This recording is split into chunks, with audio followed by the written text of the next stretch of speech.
অন্নপূর্ণা যোজনা, সেটাতে আপনি এলিজিবল কি এলিজিবল না, আপনারা কি করে ওটাকে চেক করবেন বা জানতে পারবেন? নমস্কার দর্শক, আমি শিবশঙ্কর। আমার ইউটিউব চ্যানেলে আপনাদের সকলকে স্বাগত জানাই।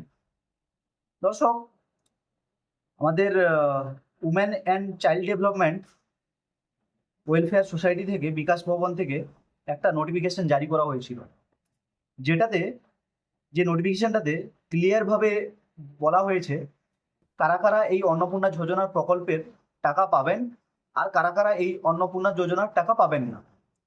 যদি আগে আপনারা লক্ষ্মী ভাণ্ডারের টাকা পেতেন, তার মানে এই নয় যে আপনারা নতুন সরকার আসার পর এই অন্নপূর্ণা যোজনার টাকা আপনারা পাবেন।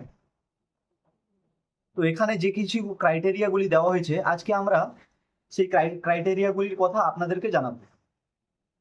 দেখুন, নোটিফিকেশনে বলা হয়েছে আপনাদের যেসব মহিলারা রয়েছেন তাদের বয়স মিনিমাম 25 থেকে 60 বছরের মধ্যে থাকা দরকার। এটা কিন্তু বাধ্যতামূলক, এর কম হলেও হবে না, বেশি হলেও হবে না। 25 থেকে 60 বছরের মধ্যে যদি আপনাদের এজ থাকে, তাহলে কিন্তু আপনারা এর জন্য এলিজিবল হয়ে থাকবেন। সেকেন্ড যে পয়েন্ট বলা হয়েছে, যদি আপনারা কোনো পার্মানেন্ট গভর্নমেন্ট এমপ্লয়ি হন অথবা গভর্নমেন্টের তরফ থেকে কোনো রেগুলার স্যালারি আছে, অথবা আপনারা পেনশনের উপভোক্তা, মানে পেনশন পান, আপনারা কোনো জব করতেন, সেখানে জবটা ছাড়ার পর পেনশন পাচ্ছেন বর্তমানে, অথবা কোনো সরকারি মানে স্টেট গভর্নমেন্ট বা সেন্ট্রাল গভর্নমেন্টের কোনো স্কিমের মানে সরকারি যে জব, ওই জব যাতে না করে থাকে। যদি ওই সরকারি বা কোনো স্টেট গভর্নমেন্টের জব বা সেন্ট্রাল গভর্নমেন্টের যদি জব করে থাকেন, তাহলে কিন্তু আপনারা এই স্কিমে এলিজিবল থাকবেন না। এটা কিন্তু ক্লিয়ারলি বলা হয়েছে এখানে। আপনারা যদি পঞ্চায়েত, মিউনিসিপ্যালিটি বা কোনো লোকাল বডিতে টিচিং অথবা নন টিচিং বা কোনো প্রকার মানে কোনো প্রকার পঞ্চায়েত বা পঞ্চায়েত এলাকায় যদি কোনো নেতা হন, তাহলে কিন্তু এই যোজনার আন্ডারে আসবেন না আপনারা।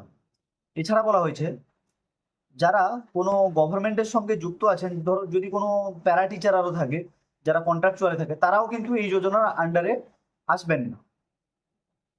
পরের যে পয়েন্ট দিয়েছে 3 নম্বরে, সেটা হচ্ছে যদি ওই মহিলা উনি যদি ইনকাম ট্যাক্স পে করে থাকেন, তাহলেও কিন্তু তিনি এই যোজনা থেকে বিরত থাকবেন, এই যোজনার আওতায় ওনাকে আনা হবে না।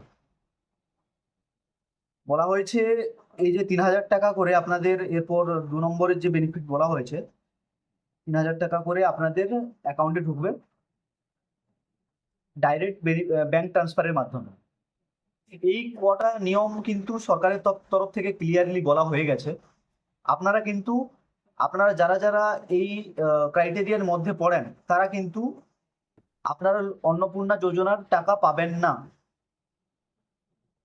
ঠিক আছে, আজকের ভিডিওটা এইটুকুই ছিল। যদি ভালো লেগে থাকে লাইক করবেন, সাবস্ক্রাইব করবেন চ্যানেলটাকে, আর কমেন্ট করে জানাবেন আপনার মতামত। ধন্যবাদ।